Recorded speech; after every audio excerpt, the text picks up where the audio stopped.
An expansive architectural renovation and landscape of a 1930s home in the Marina neighborhood for a couple with 3 children was recently completed by Spiegel Aihara Workshop SAW.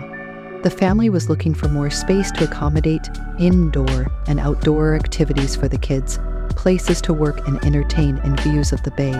The project was also an opportunity to remediate and stabilize the land beneath the home, and for the architects, a conceptual reconsideration of the notion of groundedness through redistributing the excavated ground vertically.